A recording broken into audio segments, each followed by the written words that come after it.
Okay, ladies and gentlemen, welcome to Human Resource Management in the Master's Program. So we really have two classes merged in this session.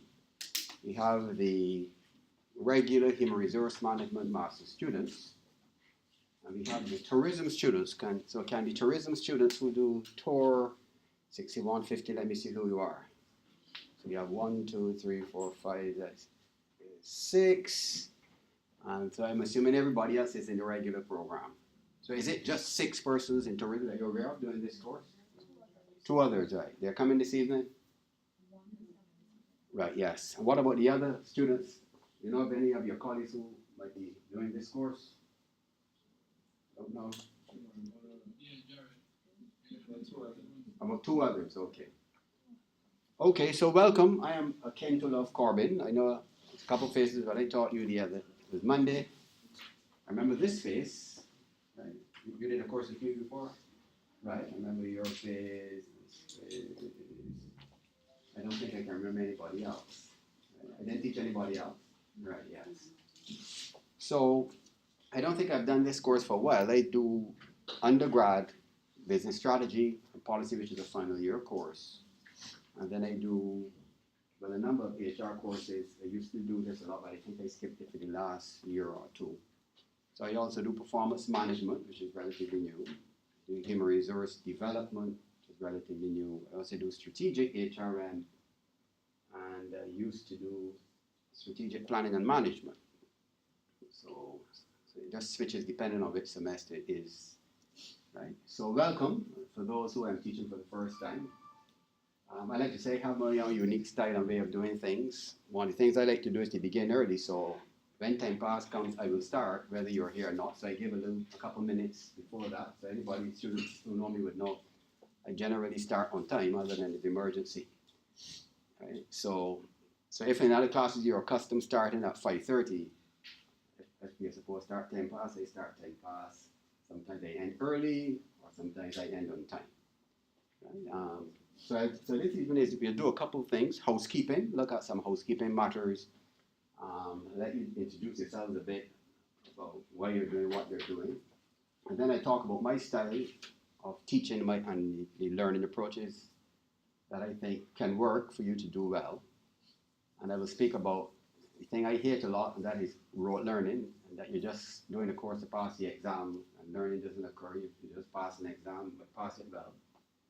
But you pass it with an A, and I ask you a couple of questions the month after, and you really don't know how to respond. So that isn't learning, that's passing an exam. So I like to distinguish between passing an exam and learning. So I would like to think at the master's level, you're not here just to pass exams, but you're here to learn stuff that you can really take into business. So that's what I do. I try to bring real life examples, practical experiences. So I said I didn't teach this for a while, but I gathered they wanted me to teach it again because for tourism people, I actually was a practitioner in tourism for a while. I used to be an HR manager in the hotel industry for a number of years, and I did a lot of consulting in tourism when I had my business throughout the Caribbean, a lot of work in tourism. So my professional practice background is in tourism, right? So, and as an HR practitioner, and I used to be the president of the Human Resource Management Association back in the 90s when I was practicing. So I practiced, well, that time was personnel in government. So back in like the early 80s, 90s, I did that in the public sector. Then I left and went into the private sector in hotels. So I was HR manager in hotels for a few years. And then I switched from HR and I was the director of quality. So I was in charge of the whole quality program for the hotel, or the group of hotels. And then I left and opened my own consultancy. So I did work from all things, Caymans coming right down to Bonaire. So I worked in every island multiple times. I did work for the Caribbean Hotel Association, Caribbean Tourism Association, a lot of hotel associations in Anguilla, St. Kitts, St. Lucia, Dominica. Right? So I did a lot of work for hotel associations, right? Programs, some leadership, some service, some quality. So I said I'm maybe different to most of my colleagues that I'm a practitioner coming into academics from the HR perspective. So as I said, I try to teach it in that sense, bringing my practical experience as, again, a past president of the Human Resource Association. And for the tourism people who are here, so what I do as I lecture, I try to bring my own practical tourism experiences to understand HR. And we'll talk about the projects, because what we have for the tourism people is a special action research project for you actually in a hotel. So we'll talk about that tonight too. And then for the other HR people, you have to do a project within companies, and we'll speak about the requirements. Now, I use e-learning a lot, right? I like to use e-learning a lot. So from time to time, in fact, there are already the notes up. But some of the notes, I just making some revisions to them. But videos, I have a number of videos posted already in e-learning that you can go to watch. And but in terms of communication, sometimes I post up notices for you or put up things that I may send an email saying, check this out. But if you don't check your mail or your email, you might not be aware. And the other point I want to make is that I prefer you to communicate with me with your UE email. Right? If you have a problem with your email, get it rectified. Because when you start sending personal emails from your personal email boxes, it might go into spam. You know, the university got all these firewalls. So sometimes these personal emails get misplaced. But if you send it to my email from your email, it is easier for me to manage that. I know it is in your email. So I can separate. I get tons and tons of mail in my personal mail. So I don't want to get your mail lost in my personal mail and then you're saying I haven't replied. Right? So let's use your email for us to transact business. That seems reasonable? It seems reasonable? Yes, sir. So before we go ahead to any other matters about teaching style and things, so maybe you can just introduce yourselves, tell us who you are, which program you're in. Some of the others from the tourism people might want to hear about the others, and the other HR people want to hear from the tourism people. And why you're doing this master's degree, what you plan to do career-wise. That might be an interesting topic.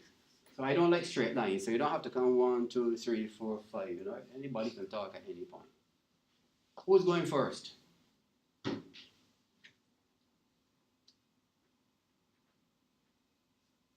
Yes, sir. My name is Peter Hoy. I'm doing marketing masters. What's your name? Peter Hoy. Peter, yes. Yeah. This is a component to complete marketing Right. program. I was actually interested in beforehand, but I never had a chance to do it. Okay. I did social sciences. Right. Psychology and sociology. Okay, right.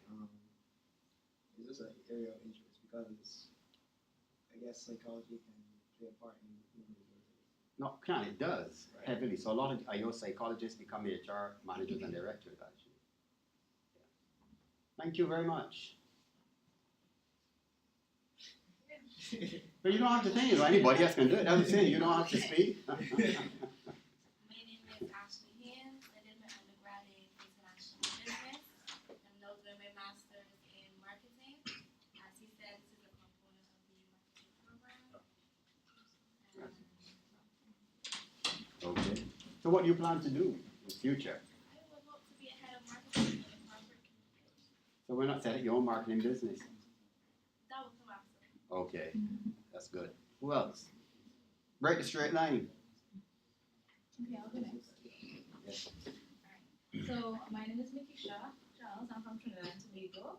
I'm doing tourism and events management, and my intention is to work in events, to plan events, and also tie that along with tourism as well. Okay. And what do you want to plan to do for the future? For the future, hopefully own my own events company. Fantastic. You know Janine? She's one of our students from Trinidad.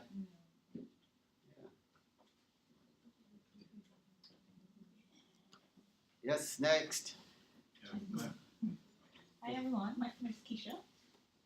I am a tourism major. I did tourism from undergrad, Right. tourism management, and my program is now tourism and events management. This is my final semester, so I'm here to get in, get it done, and get out. Right. Not saying I don't want to learn anything new. For the future, I plan to own my own events company as well, but also I'm looking to get into integrated marketing communications. So that's where my field is right now. So I do public relations as well. Okay, that's very good. Nice. Yes, sir. Thank you. My name is Handel. I'm doing a marketing program, and I did tourism before, which is my focus. I like tourism, but I thought marketing is an essential part of tourism, so Right. that's why I chose this program. And I guess when I finish, I would like to probably work in the private sector for a while. maybe the board of tourism, sorry, the tourism board that we have back home, and yeah, probably going into the private sector after that. Where's back home? Antigua. Antigua, yeah, that's one of my favorite countries. Sugarcane, you know what I love? When I get to Antigua, you know Hiram Ford? Yes. Right, I say, Hiram, I want my sugarcane, so he got to get stacks of sugar. You know, you sell them all in the markets, huh? Yeah. So I love sugar. That's one of the things I love in Antigua. Nice place. Next. My name is Deborah Thomas. I'm a police officer.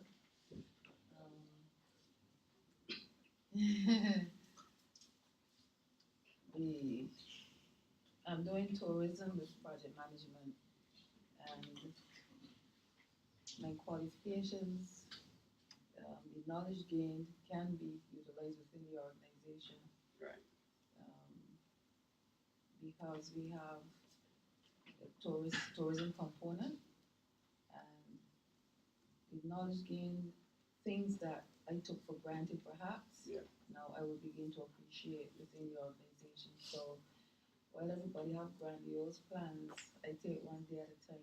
I'm still learning, and a lot of what I'm learning within my program, I can use it within the organization right now. Right. Because my undergrad was in psychology with sociology. All right, beautiful. Well, interesting you said that. Huh? Anybody here ever visited Texas? San Antonio? Right. I went to San Antonio some years ago on a conference. Right. San Antonio is big in tourism. But one of the things I saw in San Antonio is something we can learn in the Caribbean, that police officers understand tourism there. So when you see the city, you don't see officers dressed formally, you see officers in short pants, right? Soft shoes and bicycles, right? And they're dressed kind of semi-casual. Of course, they will have these, what they call it, the badge and everything, but they're dressed in short pants, soft shoes, bicycles, and let me tell you something, they know tourism, right? They know sight. So I'm in San Antonio, and I'm not exaggerating, I'm in the city, right? I mean, it's a very popular city, and I'm in the city standing up with my family and we're looking around. Police officer come, welcome to San Antonio, sir. There's a police officer. How can I help you? Well, we're looking for, what do? You go down this street, you turn here, they're ambassadors for tourism is mind-boggling. I had so many exceptional experiences with these officers in San Antonio. I said, they know tourism, they're ambassadors, right? And let me show how good they are, right? One day, they call it jaywalking out there. So the lights were saying red, and I saw some people going across. So I went across to quickly with my family, but the light was saying red to stop, not to walk. So after I got across, this police officer walked up. Hi, hello, sir. How are you? Are you enjoying your stay in San Antonio? I said, yes, I am. Oh, you are? And I'm sure you want to get back home. I said, yes. So where have you gone so far? Oh, yes, but you know what you did just now? Suppose the vehicle had come and hit your family, and they were hurt. You can't enjoy your vacation anymore. What did you? No, sir. So what I suggest you do in the future, when you see the light saying don't walk, just take your time, relax, and enjoy San Antonio. It's so beautiful. Now, every Barbados, let's not go do that again, not lock you, because. But you see the difference. This guy understood tourism. So what he basically did, he reprimanded me, basically said, don't do that again. You broke the law. That's what he told me. And I got the message very clearly. You understand? You broke the law. But he said it in such nice and kind words. I really finished, sir, do have a beautiful time in San Antonio. It's a beautiful city. And remember, look after your safety and your family. Maybe don't do that again. No, he could have said, don't cross it again. He never said anything. He never said anything about don't do it again. He just told me to look at the consequences, how my vacation could be spoiled if I got hit by a vehicle, if my children got hit. It's quite amazing. So what I'm saying to you, there's actually a role you can play. That's a cultural change. That's a significant cultural change to see officers who work in cities and tourism areas as ambassadors, trained for customer service. So you can see people doing things they shouldn't do, and you can try to counsel them, like on the beach, people who might be being pests and nuisances. So you can find different ways to say, well, guys, listen, come in, let me talk to you. But if you start to disrupt the tourists, they might get upset, they might not come back, and you can't sell your goods. So just be patient, take your time. You understand? So instead of you going to event and say, you can't sell here, and then it got a big quarrel on the beach, and right. So you can share San Antonio experience with your colleagues. Who is next? Let me see who can follow the straight line now.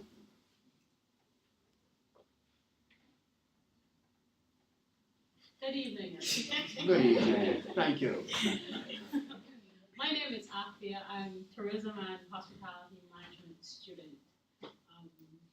Worked in tourism all my life. I'm more passionate about the hospitality side of it. That's where I've been for all of my working career as well. And I'm doing tourism because I kind of like the whole idea of developing the tourism product, not just in Barbados, but I feel Caribbean integration and so on is where I really would like to be, and also to start my own tourism projects. I have a little project for a hotel and that kind of thing in the work, so that's where I want to be. If you have any questions, ask me because I don't know what else to say. So you're in hotel. You work in hotel. No, right now I work at Sam Lawrence Castle. When there was a Sam Lawrence Castle, that's the only hotel. I work at Atlantic Submarines now. Right. You know that well. Sam Lawrence was closed down 40 years ago. No, 40 years. Just kidding. Just kidding. Well, I'm not that old, so I don't know it. Just kidding. Yeah, but hotel work is really hard work. Really hard work. Especially HR in tourism is very stressful. Very. But for those who had this dream of getting into HR in tourism, you enjoy the experience, but it's extremely hard work. I mean, really extremely hard work. And as you go through the course, we will discuss your real life. In fact, your project will actually put you within an HR environment. Yeah. Thank you for that. Who's next? Hi, I'm Marianne Nute.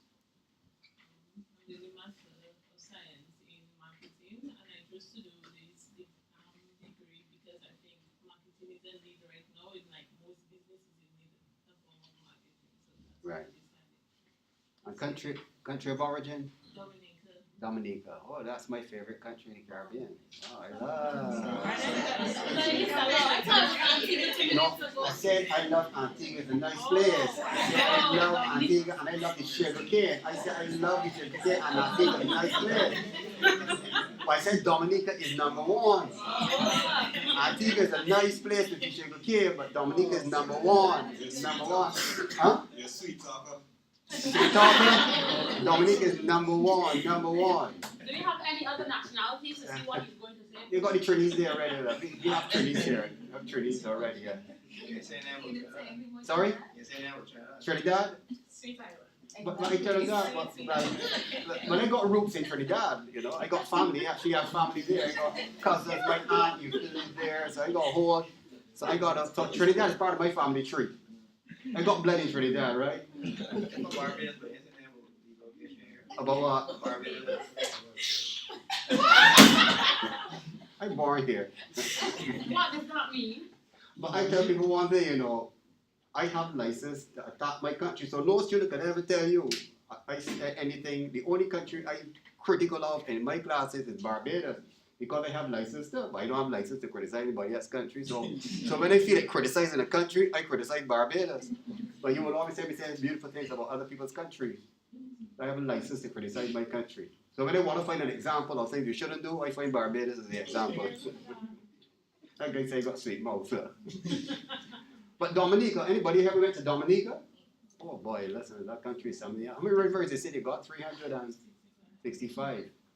It's fantastic. Still, I like how it is still very, very rural. I like the mountains. I like the hills. Oh God, yeah, that's my number one. I will live in Dominica. There's a place I went though. I think it was a kind of a monastery, right? I can't remember the name, but it's a monastery right high up in the mountains. And when you're there, you just hear birds and wind and everything. I can't remember the name of it, but a very beautiful place. I did a lot of work in Dominica too. About a 2 year, I had over a 2 year period. I basically practically lived in Dominica. Every month I was in and out, a week, 2 weeks, in and out for nearly 2 years. So I have a lot of friends in Dominica. Yeah. Thank you. Next. My name is Tara. I am studying HRM. My undergrad degree was in accounting, but I really wasn't interested in hospitality. Okay. Beautiful. Next. My name is Tito Thomas. I'm from Antigua.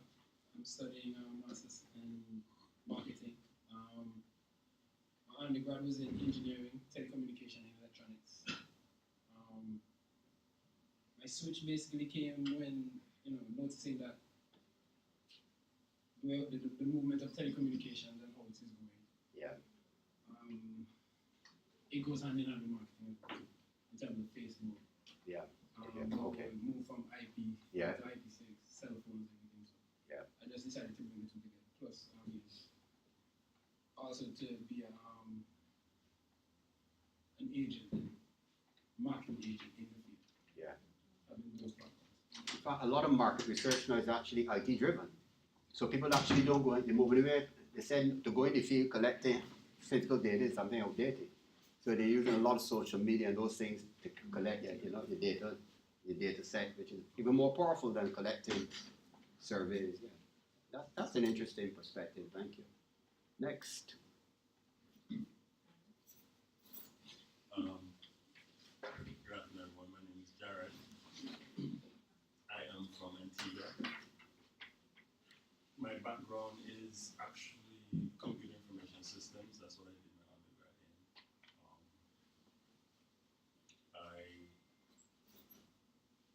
I lecture at the Antigua State College. I've been doing that for about the past 10 years or so. Mm-hmm. But I have also been doing graphic design for almost 15 years or so. Okay. So in choosing a master's program, I figured marketing would assist me as well. I do music production as well. So I figured all these things could come together, and Okay. eventually I will be able to set up a marketing firm. Okay. Plan of it. Beautiful. That's good. Creative. Next. Okay. My name is Limery Green. I'm studying tourism and event management. I did my undergrad in tourism management.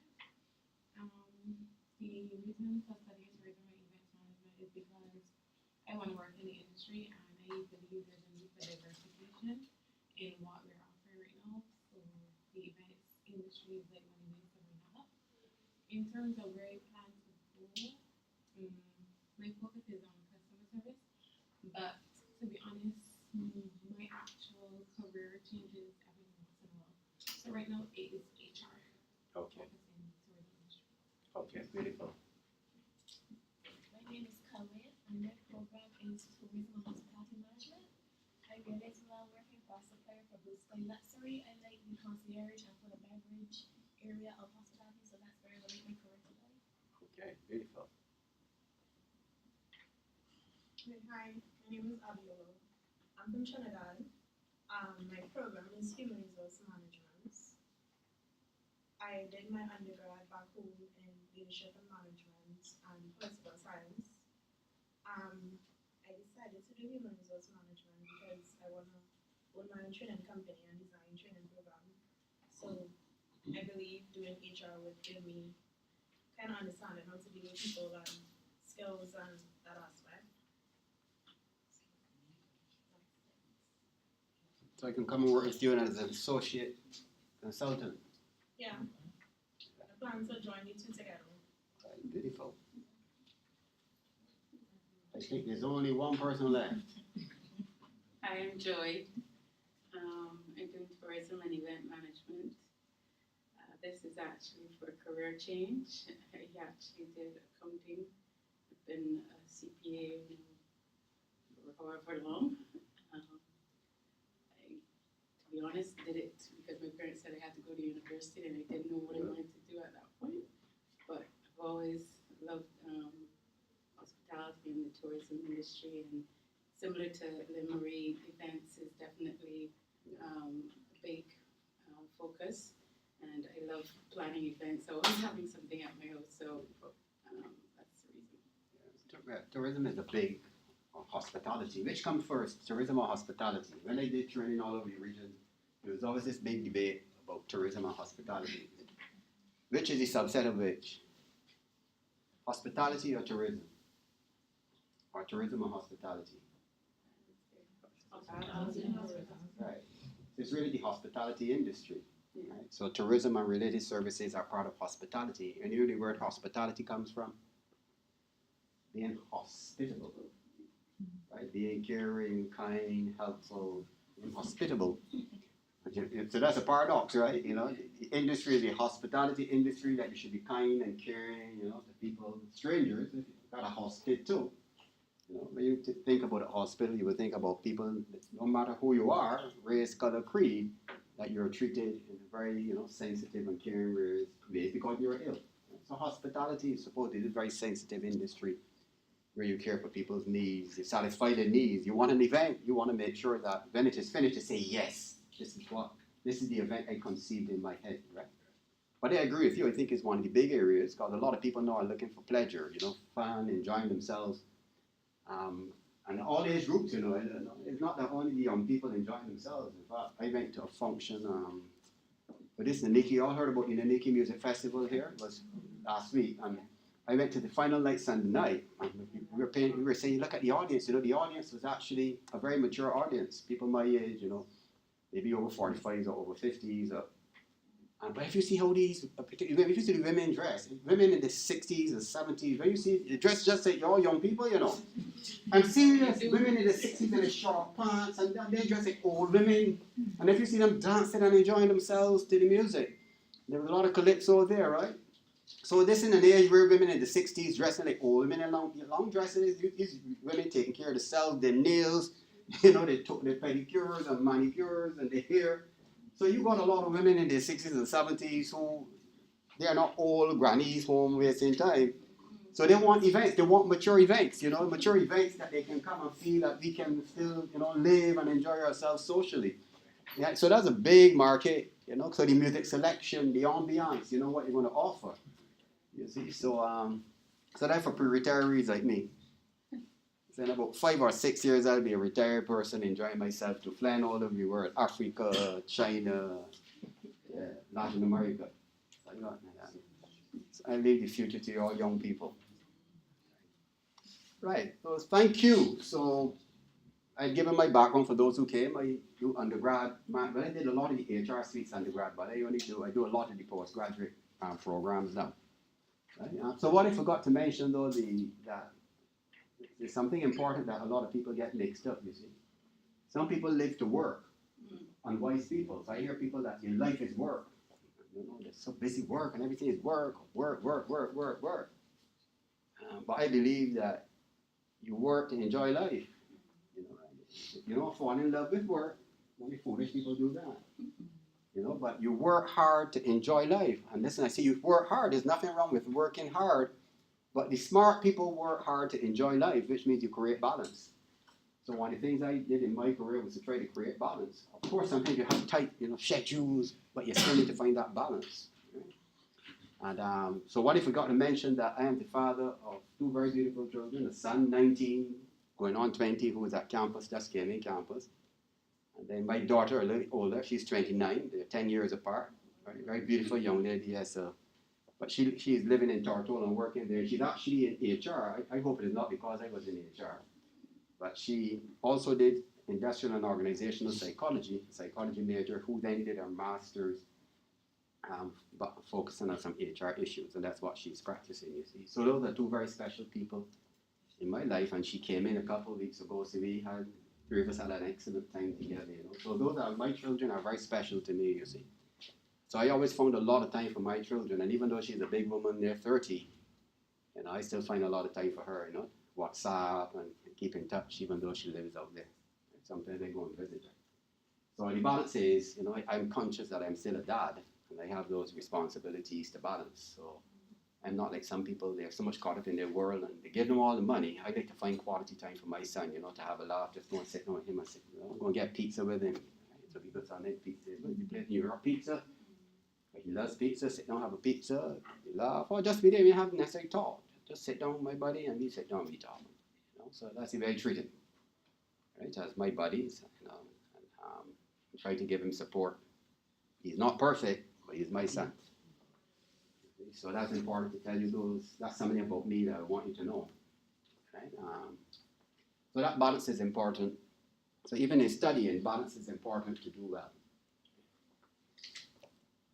So as I said, often in my courses, I go off the academics and we discuss life issues and put them in the context of real life.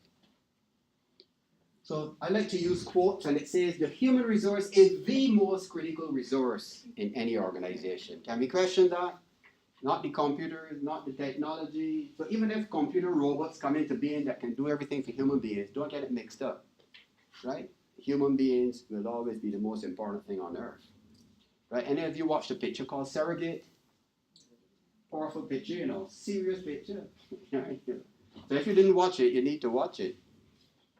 So it talks about how technology will become advanced, but you can never lose the thing called humanity. You know that little sensitive thing of a touch, right? So computers can never replace sensitive things like in service and tourism or in HR. A computer can never replace the human touch, the human sensitivity. It will always be a robot created by somebody or something. So this is what we are saying here. If you start with the premise that the human resource is the most critical resource in organizations and in each country and in the world, it puts in perspective the course we are doing called Human Resource Management. So what we want to be able to cover, a couple of housekeeping things. I'll go through the outline. I'll look at the coursework requirements up front, the coursework requirements for the regular HR people, which should be different to the coursework requirements for the tourism people. So as I said, there are really two courses that are being taught together, which is the Tourism 6150, which is HRM, and the regular HRM 6107, which is for the regular HR people. So what we did, we created a meta course. So your tourism course that you would see, it is basically empty. So you're going to log into the meta HRM course, which is this one that I will show you shortly in the e-learning. So that's the one the tourism students will have to log into. The meta course, that is the HRM. So I took the other HRM and merged your files with that one. So when you go into the meta course for HRM, you would see all the files there and everything. Right? So I'll put it up and show you shortly. And after the housekeeping, looking at coursework requirements and research requirements, you will then start to look, you might not get through all of this, but look at some understanding HRM in a wide sense, the strategic focus, look at its functions and phases, and look at the philosophy for HR. So once we can get to here, I'll be satisfied into philosophy and objectives. Okay. So my approach of philosophy for teaching is that I believe, especially at the master's level, learning is one of the most fundamental things that you want to be able to gain, right? And not just learning things by rote to pass your project or to pass your coursework. So the way I do things is to facilitate learning. And I believe in group interaction. So in session, we'll be giving you little mini cases and assignments so that within class, you'll be working together in groups that you select to work in. And so we'll do that later too, since the projects that you have will be done in groups. And so I want you, since the numbers are big, you might just, in both tourism and the regular HR, you can put yourselves just into two groups, groups of 3 or 4. And those groups are the groups you would work with throughout the semester in presenting your projects. Okay? But they said the research has shown the best way to learn. What do you think is the best way you can learn? Anybody know the best ways in which you can learn? Teaching. Teaching actually is the best way to learn. So that the more you teach somebody the subject, you're learning, suppose you're looking at HR functions and phases. If you can find one of your colleagues who doesn't know it very well and you begin to teach them, you're actually learning better than just reading. But of course you do your own reading, so if you want to understand it more, begin to try to teach someone. And in teaching them, you actually help yourself to learn and store a lot of things in permanent memory. So I always tell students, find somebody in your class like this to teach. They're having challenges, you teach them and clarify. And when you're having challenges, they will teach you. And as you teach each other, you're both learning in very significant ways and storing things in permanent memory. Now, semester, you would know by now, some of you are on the way out, right? And some people are on the way in. Right? So a semester is really a sprint. It begins and it ends very quickly. And you know anybody here was involved in athletics at school? Anybody athletic? So what's the most important part of a sprint? The most important part of a sprint? The start. Right? The start. Because if you come up the blocks too slowly, you might struggle to catch up at the end. No, So unless you're bold. Right, but that is true. Unless you call Usain Bolt, which is one in how much? 200 million. Right? He's one of them exceptional geniuses that would come now every once in a while. So I agree with you, unless you're Bolt. Because he stumbled once and beat everybody still. Right? But generally, for the average person and not the genius, you need to come up those blocks. So unless you're a genius, and because I don't know if you're a genius. If you're a genius, you can ignore me. But if you're not a genius, I suggest just take a sprint, come out of the block flame, which means that from this week, this is the week for you to begin intense reading and studying. Your first 7 to 8 weeks. Because after that, you're going to be bogged down in trying to get projects done for your other courses. You're going to be getting tired, and you cannot do as much reading. But while you're fresh, at the beginning of the semester, those first 7 to 8 weeks are the most fundamental weeks for intense study. For some reason, students use the other model. Beginning of the semester, you're fresh, and you just take your time. And you're fresh and all bright, your body, you ain't reared out yet. Week 2, taking your time. Week 3, taking your time. Week 4, 5, and then with you, mid-semester, let me do some reading. And when your body getting tired is when you want to do the most intense work. Folks, just invert it. While you are fresh and not burdened with all the coursework and projects, this is the time. Week 1, intense reading and studying. Week 2, intense reading and studying. Week 3, because you're not burdened with any coursework yet. So those first 5 weeks particularly is when you're doing your most intense reading and studying. That doesn't make sense to you guys? Yes. Right. And I tell students all the time, it makes life easy for you. And once you've done all that intense reading and studying, when the semester gets burdensome with all the projects and coursework, you can then pull back and it's more manageable for you. And I'm telling you that because I did it in all of my studies and all of my degrees. That is how I approached it.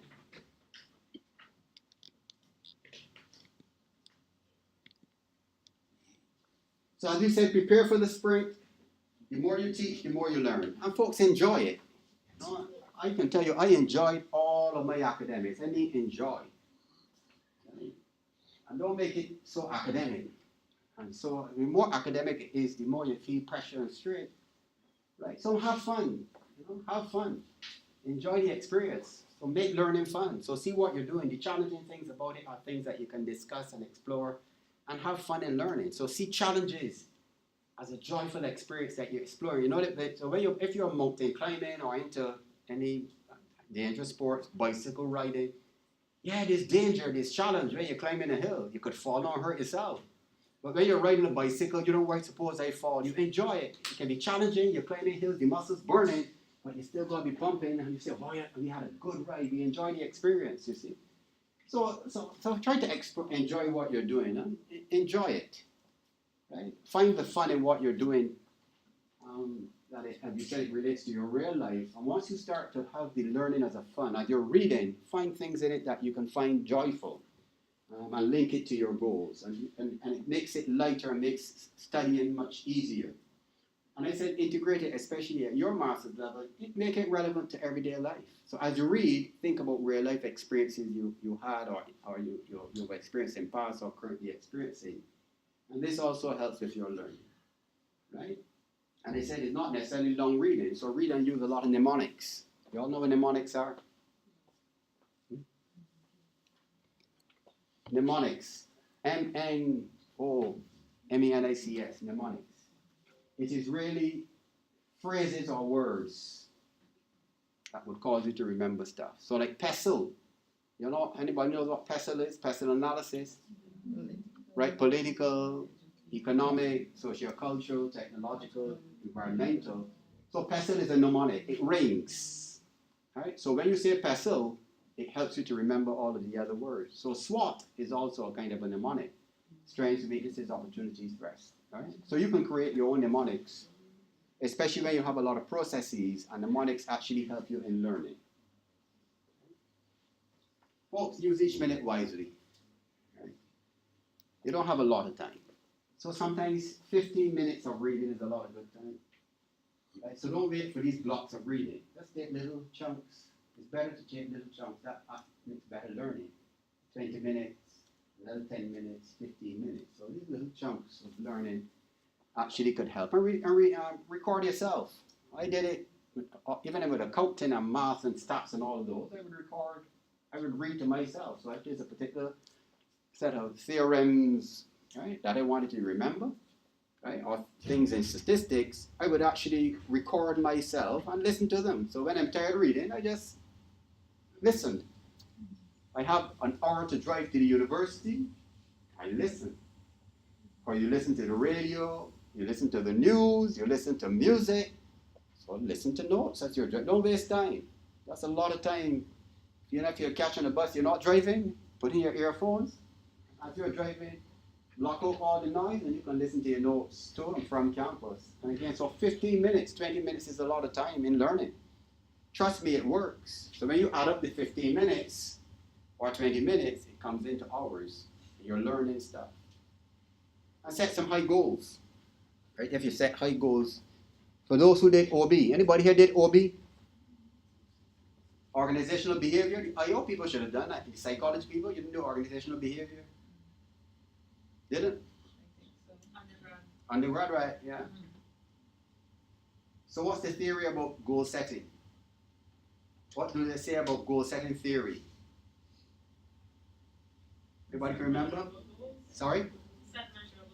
Not only measurable, this is when people set goals that are hard goals or stretch goals, the research has shown in experiments that people tend to achieve the stretch goals much better than they achieve goals that are just normal goals, which is a paradox. But that's what the research has shown. So that's why you say to set stretch goals. And I'm also encouraging you at this level to do some journaling, not only for the course, but anybody just journaling for life, just writing down your thoughts, your days, your weeks, your experiences in life, personal, professional. Anybody here does journaling at all? You see, but especially for professional growth, it is very important. You know, so find time for reflection. How was my classes at this week in campus? Right? What went well? What didn't go well? Why didn't it go well? You know, how do I feel? So it's a personal thing. You don't have to share it with anybody.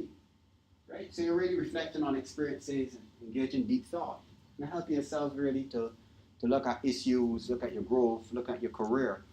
So it's what I call the pause, to look in the mirror, reflective time, you know, time of meditation, to reflect on self and move forward. Because sometimes campus can be so racing, and your life is so busy with family and children and other responsibilities, you don't take time to pause, you know, to reflect inwards and to recharge your batteries and move forward. So journaling is a very powerful concept that I urge you to do some journaling. You know, write your journal. You buy a nice little book, or you can journal in electronic things on your iPads, right? And just write notes, or reflecting. Like I say, it's your personal thing. Isn't anything that I would want to see, your own personal journaling. And when you read back your notes, you'll be amazed how you start to read back over a 6 months period, how you were feeling, you know, the thoughts. You'll be amazed. You say, wow, is this what I was thinking? You know, it's really helpful in your own personal development. So I hope you can try it sometime and just put out the challenge to you. So I'm not going into the next area, which is getting into the formal unit. So I want to just go now to the notes.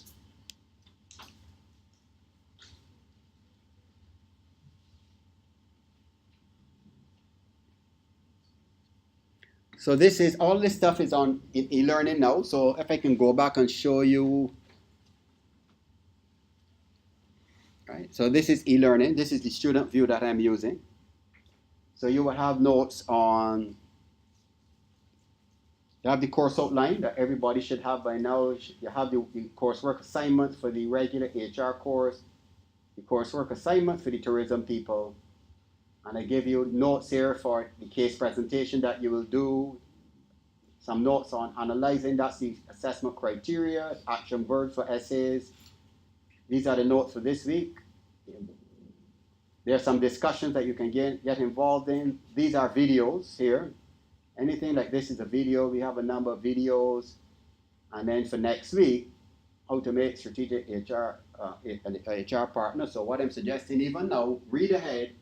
So we are going to deal with strategic HR next week. So please find some time between now and Wednesday next week to read ahead for strategic HR issues. We have some more videos that you can see on your own. You can look at those videos. And every week I try to put in videos. All of those are videos. These are a couple of cases, more videos that you can look at on your own. I look at some of them in class. So this is your e-learning. And they said I put up stuff. If I find good stuff that can be helpful, I actually would put it up. So let's look at the course outline. This is your course outline.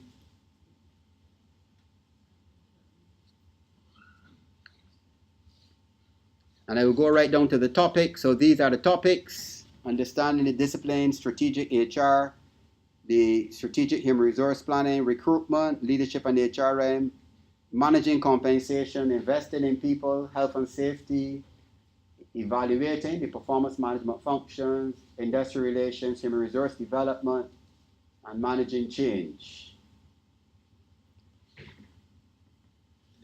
The assessment coursework of 40% exam, and then we'll show you what the 40% is made up of. So we'll look at the regular HR group first, 6107. So this is what you're going to have for your coursework. So we're going to have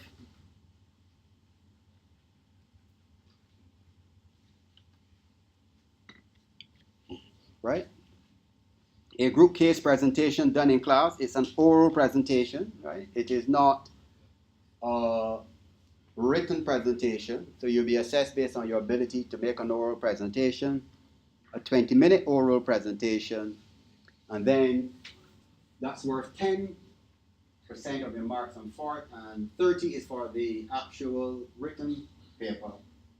So this case presentation will be on the 17th of March. The proposal that you would have to submit for your research is due for January the 26th, next week, Thursday. And this is not the actual research, sorry, this is the research project. It's due on the 31st. Both the actual research and the normal research project will be due on the 31st of March, which is about 3 weeks before exams. I think exams should begin about the third week of April, last week of April or first week of May. So what we do, we have set out here now details, the assessment type. We go into the research paper. It must be a research paper done within an organization, right? It gives the word limit, 6,000 words.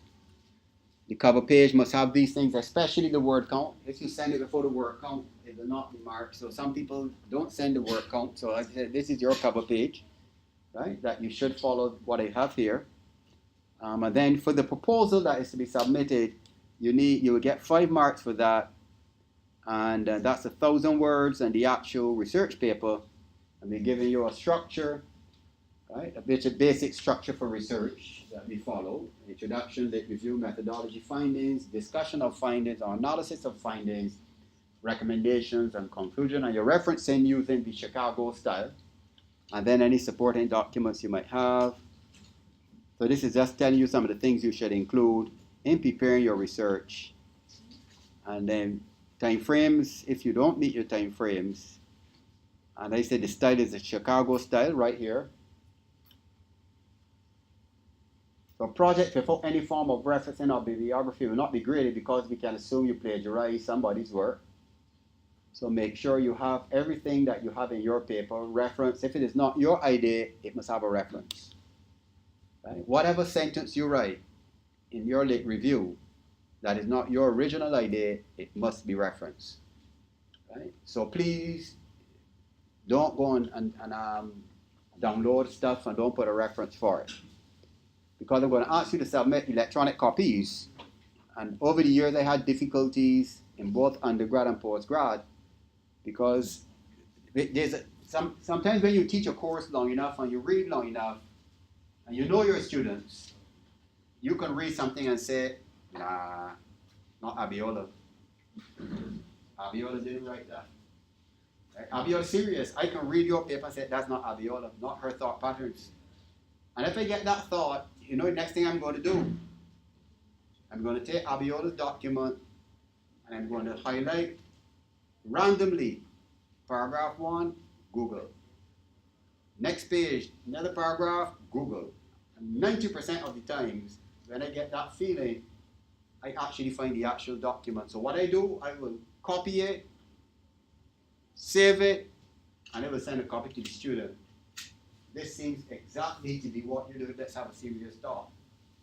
And in some cases, exactly, when I mean exactly, you don't even change your comma. I'm serious. So it's going to be quite embarrassing for a student for me to show them the thing they put in their essay or their project that I found on the web, and you didn't reference it. Okay? So don't assume that you, out of millions of documents on the web, that I can't read something you wrote and say it is not you. Okay?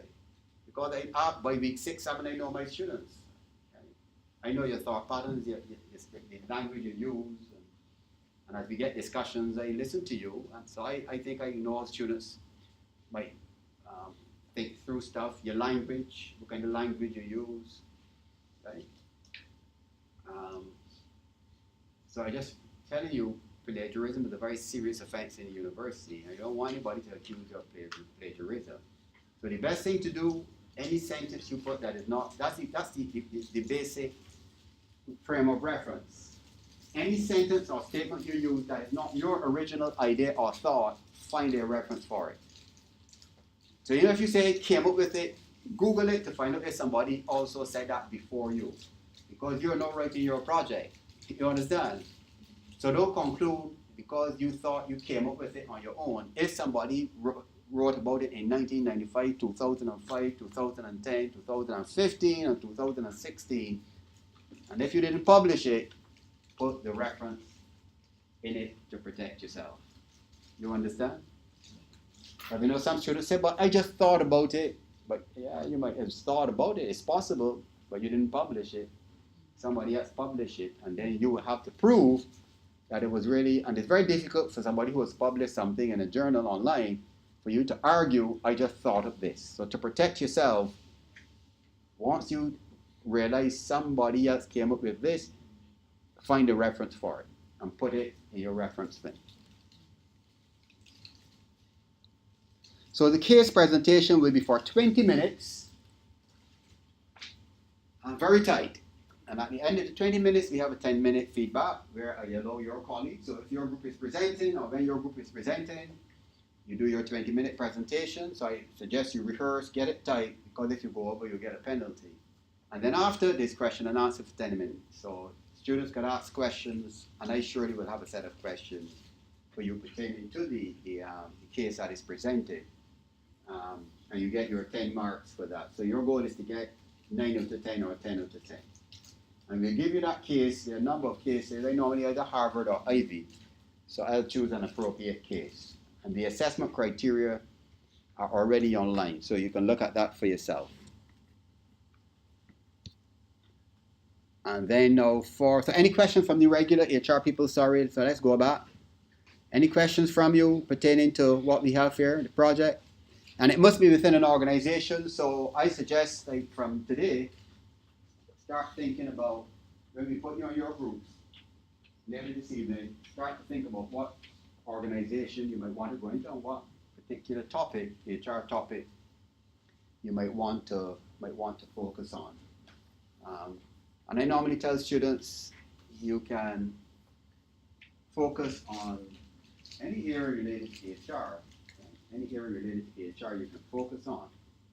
And I just need to, that's why I tell you to the proposal that I'm able to approve and find out whether your scope is too broad that you would run in trouble, and to help you to narrow that scope. You got a question? I just wanted to say that if anybody plans to target the Royal Barbados Police Force, Right. is a written request, must come in letter form, Right. so that they can plan by assigning someone to meet with them and deal with the issue. Okay. You've got to do that early, so I'm just saying And- that and- up front. Yeah, okay, thank you for that. Right, any questions from the regular HR people? Everybody's good? So let's look at the tourism people. Your project is a little different. Yours is what we call an action research project. So I was actually able to speak to the general manager of a company, somebody I knew from when I was in the practice. So you have the same time frames. The only difference is that you have to do an action research project. They will do, the normal HR persons will do a regular research paper. But you have an actual research, which means you're going to go into an actual hotel.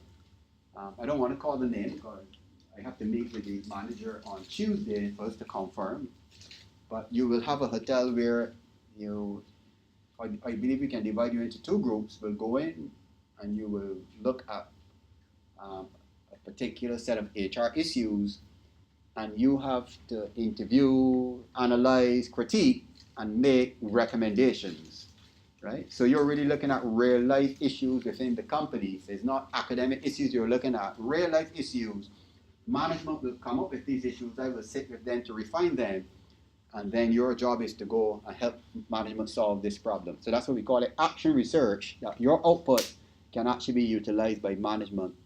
And at the end of it, what is also different, the assessment is a section of your presentation now is not a case. Your presentation is a report to management and me as a lecturer, and you will do your formal presentation, and we will do the assessment. Myself, working in collaboration with management, will do the assessment for this. That's what we call it, the report presentation, right? So and generally we do it within the conference room at the company. Right, so your tourism project is going to be a real life kind of semi-consultancy project. The company benefits, and at the same time, you'll be able to go and network in the business and ask questions and interrelate with managers and get a feel about how the HR business operates. Right? But all the other deadlines are the same. Right, so we give you the details about the action research and etc., etc., etc. So you can download the copies for yourself and have a look.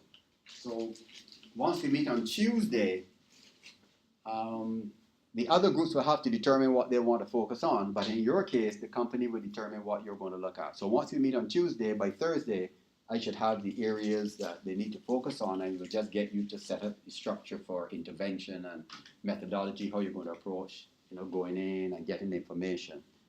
Right? What's your methodology, how you're going to approach it, how you're going to get your data, who you want to interview, once you know the subject area. And I leave that to you, and I will just be there to supervise and monitor what you're doing.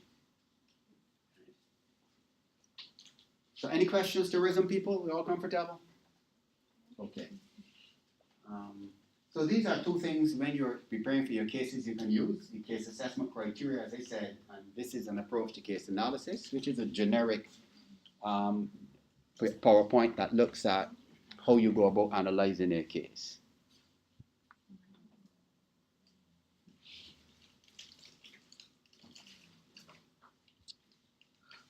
Everybody's comfortable? Any questions on these business stuff? Everybody's comfortable? Any queries? Questions? Yes, ma'am.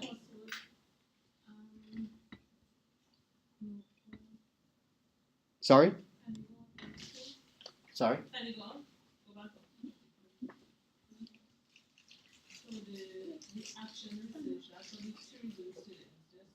That's just the tourism students. Quite two different projects, yeah. So this is so remember there are two courses merged. So for the exam, the tourism people will have their own exam paper, and the other HR people will have their own exam paper, even though the questions will be basically similar, but I would have your questions worded in a tourism context.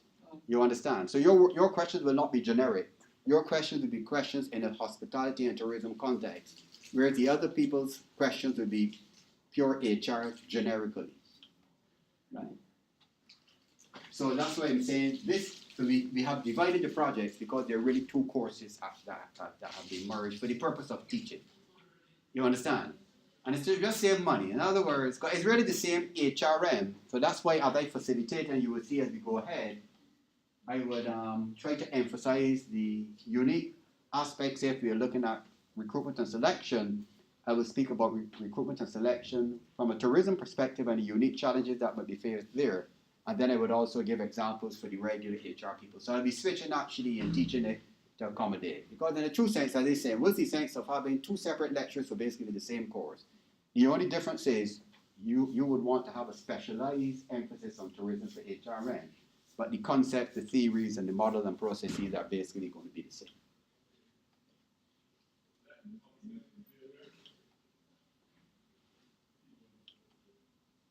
Any other questions for clarity? So folks, I want to reiterate, there are a lot of resources here. The discussions, I urge you to get involved in the discussions, but also for all of the videos we have, please find some time to just view the videos. They are not long videos, but they're really a lot of videos about business people or people who are consultants or some academics who are speaking about these topics, bringing different perspectives. So just for you to hear different perspectives that can really generate debate and discussion when we get to those various topics.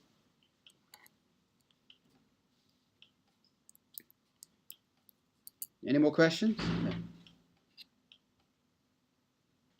So if any of you, any person is experiencing challenges with accessing e-learning or you're having difficulties with your email, please check the IT department to see if you can get those matters resolved.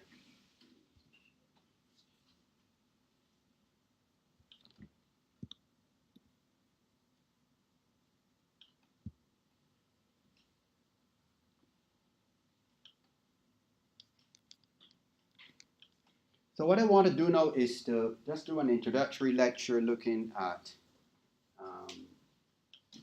HRM, the background, and I gather some of you who would have done HR undergrad. Can you show me? Abiola, you did it. Who else did HR undergrad? What's your name? Lynn Marie. Anybody else? Nobody else? Right, 3, 4. Maria didn't do it. Oh, you did? Sorry, huh? Organizational behavior? Ayo. Right, okay. Right, so that's 4 people. You didn't do it either? No HR? Can't remember, what was your degree undergrad? Might or might not. What about you? You didn't do it? I did some, but it was so long ago. It was so long ago, yeah. Okay. And Abiola, you said you did it? You didn't do HR with leadership and management? Oh, you did HR too, right? Yeah, okay, right. All right, so what we'll do, it seems like a majority of people would have done it, but again, this is really kind of an introductory course at the master's level. So for those who did it long ago, it will be an opportunity for you to refresh your memory. And once it comes back, you can then help those persons who never did it. So the objectives we want to set today, as I said, would be once we can get to at least the phases and functions, I feel comfortable. Right. So in terms of objectives, once we can cover those, the history, once we can cover the history, I'd be quite pleased also. We can leave the strategic focus until next week. The environment of business I will actually touch on. I'm sorry the board isn't working well. Unitarists and pluralists we surely will deal with. And maybe we might get to the HRM objectives. So setting the context, how many people here are familiar with the concept of the environment of business? How many people?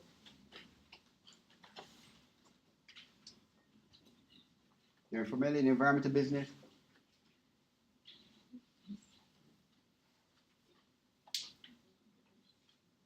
Pestle analysis?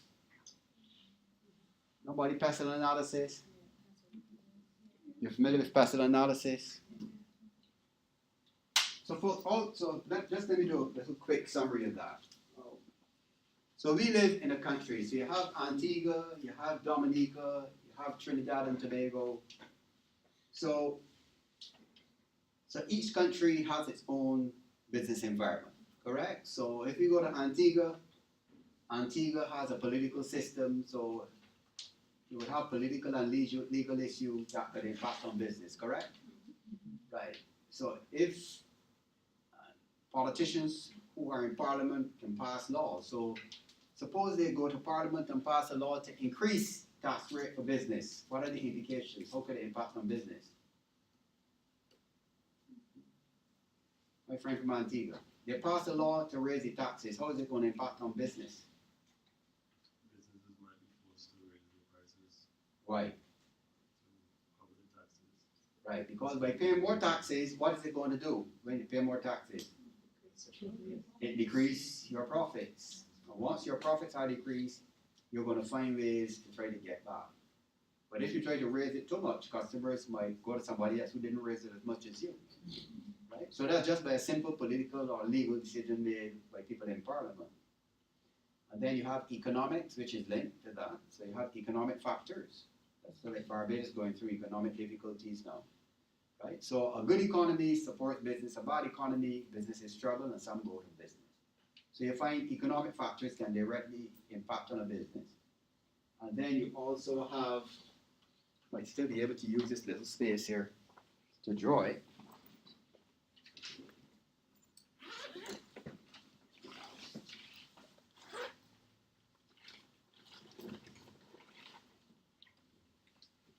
So if this is the internal environment,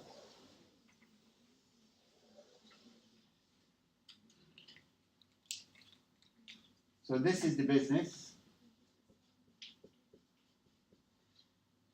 and this is the external environment. So you have the political and legal factors, you have the economic factors,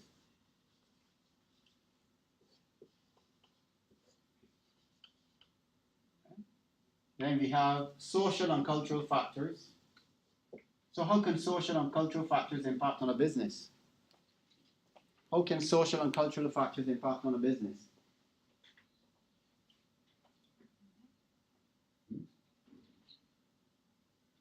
What do you think? How can social and cultural factors impact on a business?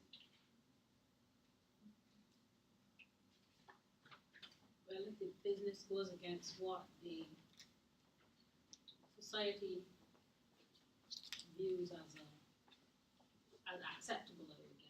Correct. So Then give us an we have some example. friction between. So give us an example.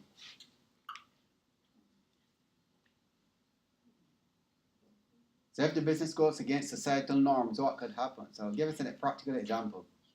So we should. Sorry? Right. How would it, which businesses would it impact on? Well, for tourism, they might see it as a positive cause. When businessmen come here, they always got a little escort service at the side.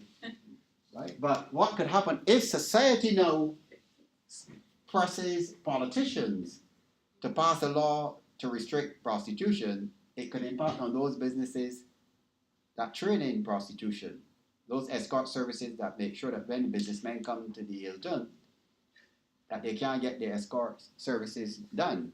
Because you know it lives in every city. It's in every city of business, there are escort services. Now people look for a lot of businessmen traveling. They expect to find a prostitute. Some of them, at least the ones who don't have a problem with it. Yes. Another one for cultural is like diversity within the workplace. That could affect businesses. Like, In what sense?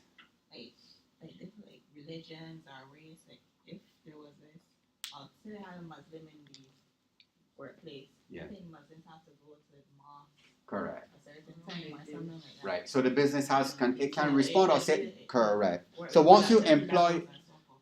well, not the productivity levels. The person can take a break to prayer, but when they're at work, they might be twice as productive as the other workers.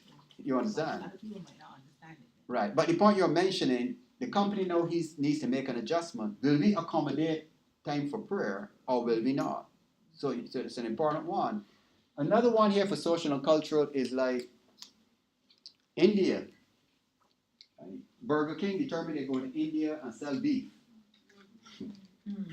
Why can't that work? Because the code is sacred. So if you try to do that, you're exposed to a lot of danger.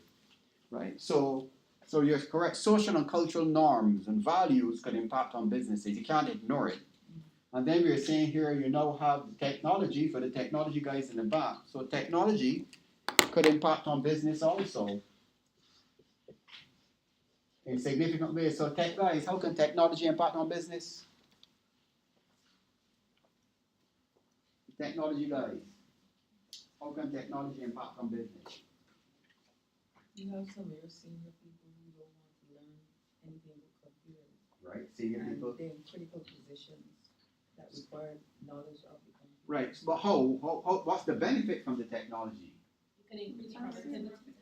Could increase productivity, what else? What are the negatives? Lower your relation. Right, right, could improve efficiency, right? Things can be done much quicker or better. Lower the amount of employees you actually have. Right, can reduce the labor costs. It could also increase the labor cost because you might have to get skilled workers. Sorry? It might increase the labor cost because of the skill that it requires from the workers.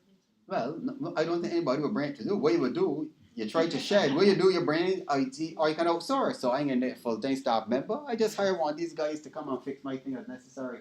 And they don't have to pay your national insurance or taxes. You understand? So I still get the service, but I outsource that. You just come and provide the service when I need it. But it's a good point. And then we have also the environmental. We know today, unless you name Donald Trump, you don't consider anything about the environment. So the environment, today we are conscious of the environment. The environment could impact negatively on business, and business could also negatively impact on the environment. You see, so if you had, in the case of our Caribbean islands that are tourist oriented, how can the environment impact significantly on tourism and hospitality? Sargassum was one. Sargassum being and one bad hurricane. One bad hurricane, and your tourism plant in trouble. So again, you can see how the external environment is putting pressure on businesses, right? Some people argue labor market conditions.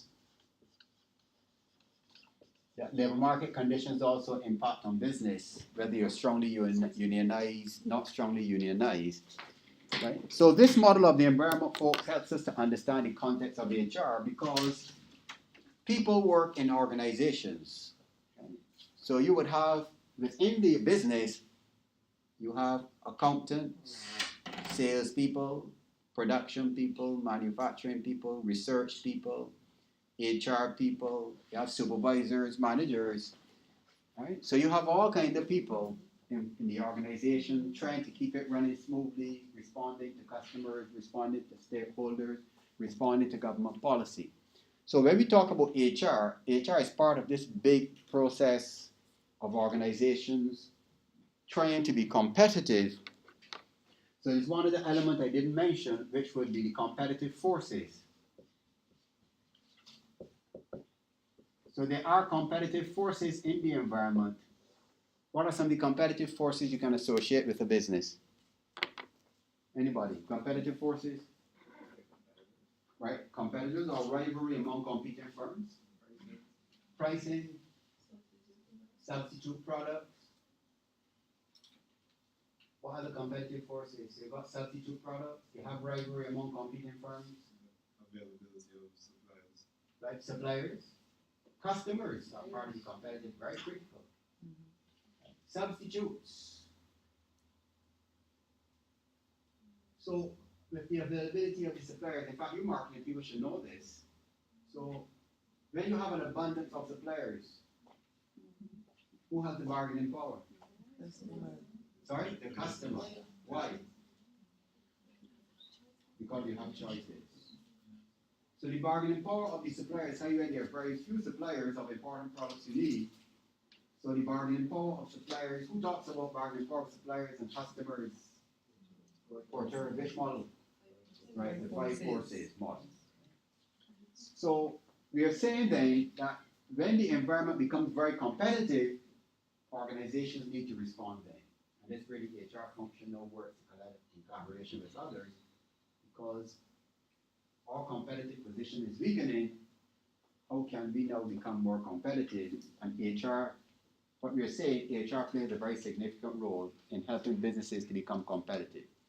So HR is not a function in itself. HR provides services to marketing, to production, to sales. You understand? To procurement, HR provides services to those various departments.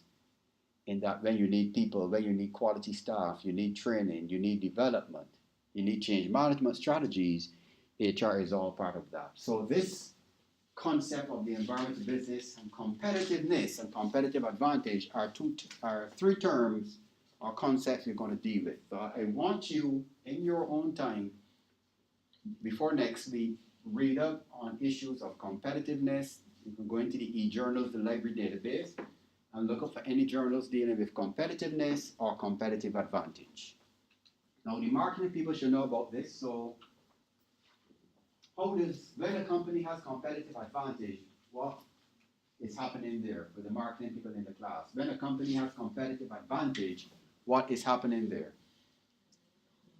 What is competitive advantage all about?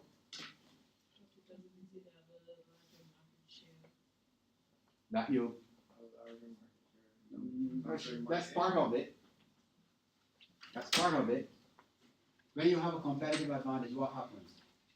You're better able to do something and become better. Correct. So you have a competitive advantage when your core business, your products and services are superior to the other competing firms or your competitors. And we also say there's a sustainable competitive advantage, and that is when over time you're able to ensure that whatever you do in your business, it is done superior to the competitors. Right, very good. So remember, they said, just read up on these concepts, particularly the issues of competitiveness and competitive advantage. So as we said before, companies use technology to help to gain a competitive advantage. Okay? Because the technology would allow them to do what? Mainly, when you use advanced technology, what is the main thing businesses in a modern world will want to use the technology to do? To lower your costs, right? And once you're able to reduce costs, I'm able then to do what? Once I'm able to lower my costs. Sorry? Right. I'm able to lower my costs better than my competitor. What else? So what am I able to do now since I have lower costs? Attract customers, get profit. So how am I going to attract the customers? In what way? By doing what? That's it. So because I have lower costs, I can offer my customers better prices for my goods or services. And that's what's going to attract the customer. So that's what people advertise in marketing. We have it at $5.99, whereas the competitor has it at $6. So you see a lot of things in $6.95 versus $7. But cents add up when you're buying big volumes, right? So the thing is to offer better prices, to tell customers that there's a phrase that people use in marketing. Same product, but they give you a better price. So I'm giving you, right? Same product as competitors, but better price. So I'm giving you value for money. She said, I know I said it. That's what it is, value for money, right? Same product, but better price. So it's relative value. Because you can buy it from them and not the best, right? Same quality as them, but better price. So when you hear the concept of the value for money as a value proposition in marketing, that's what we're talking about. So that's why you try to keep costs down, right? And that's where HR comes in now to create efficiency in workers. So the more efficient workers are, you would assume that they can produce things at a lower price, and not only technology, but staff working better. Less wastage, less wasting of time, less wasting of resources in making products. So if you're not efficient in making a product or service, if you're in a restaurant and you're wasting a lot of material, that's going to increase the cost relatively, which means you're going to have problems in getting profits or giving the customers the best price. So I'm trying to show you generally how HR relates to real business, and HR is related to how the businesses function. Now, these are two concepts that are important because a lot of students come into HR for the first time, or people who even do it get confused. Prescriptive versus descriptive HR. Can anybody tell me how you differentiate between prescriptive and descriptive HR?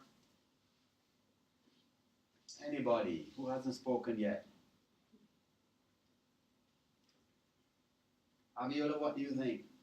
I spoke for the day already. Some people didn't speak. Something. I'll pass. See her here, come.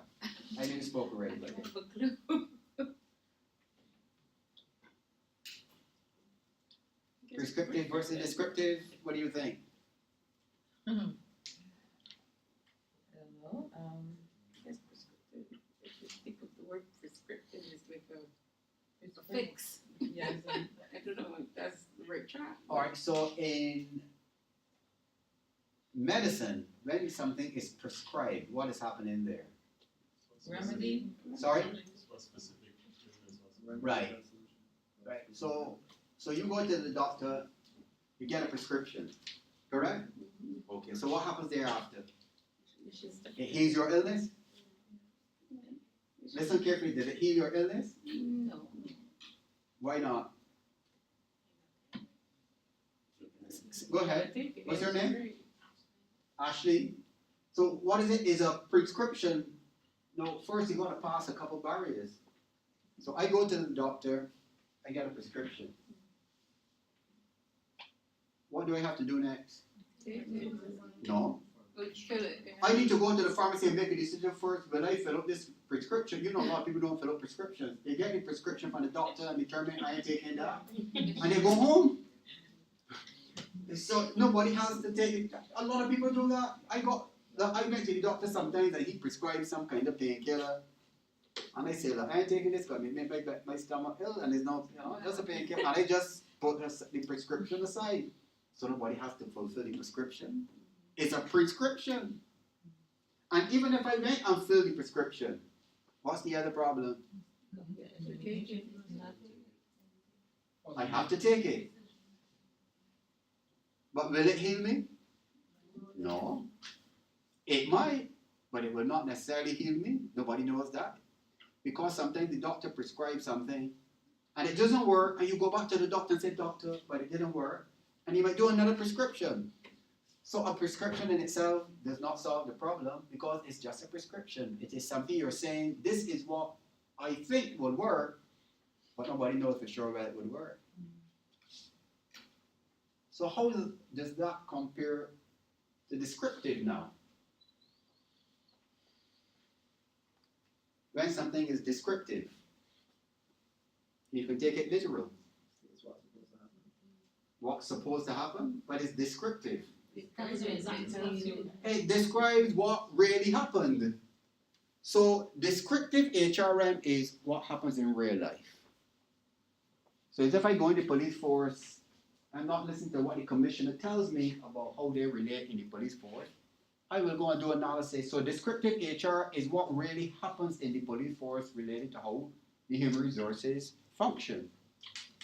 Right? Descriptive HR happens when you go in the university's HR, to any HR department, right? How it actually functions. Are there good relationships? Are there tensions? Right? So when I start with the philosophical position that the human resource is the most important, in real life, a lot of organizations don't believe in that. So when I look at the way people are treated in a lot of organizations, they are not treated as important resources, they're treated with beyond disrespect. You understand what I'm saying? So descriptive HR will be some of the flaws and all the weaknesses that occur in the practice of HR. Prescriptive HR now is the ideal, which is what this course is about. So it talks about the ideal ways to recruit, the ideal ways to select. It's the prescription for excellent recruitment and selection. Prescriptive HR would be the excellent prescriptions as to how to conduct performance assessment, right? The ways in which you should train and develop staff, that you should put aside money to train and develop staff and help them with career paths. And when they want to come to university, you should give them time off to study and give them time off to do their exams and don't take it back. You should also help them with the cost. So prescriptive HR might say, but you need, if your student is at your colleague, your worker is at the university, you should actually support them and pay some of the money for the master's degree. So that is prescriptive. That's the ideal. Support your staff in their career growth. Give them opportunity for promotion. That's what we say. In compensation, you should have staff on incentive schemes and make sure that they're able to get hefty bonuses at the end of the year and give them rewards and recognition that are motivational, that will boost their morale and have them to be high performing, highly motivated staff. Now that is prescriptive, very prescriptive. It's the ideal things that you say you should do, but you know in real life, it does not happen a lot. So when you see me presenting stuff, you need to think about the things that are prescriptions. And when we look at a case study, this case study will be descriptive.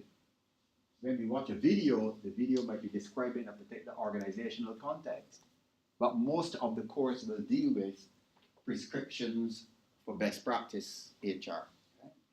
Prescription for best practice HR. So don't get those concepts mixed up at all. Any questions so far?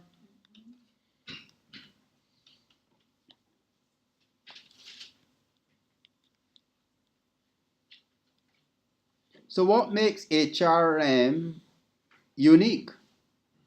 And what is it all about?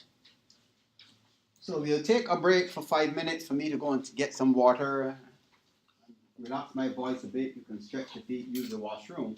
When we come up, we'll look at the origins from HRM, where it started, what motivated it, and then we'll look at some of the philosophical premises of HR, and then the key functions of HR, the key functions of HRM, and phases that you should really know these functions and phases very well.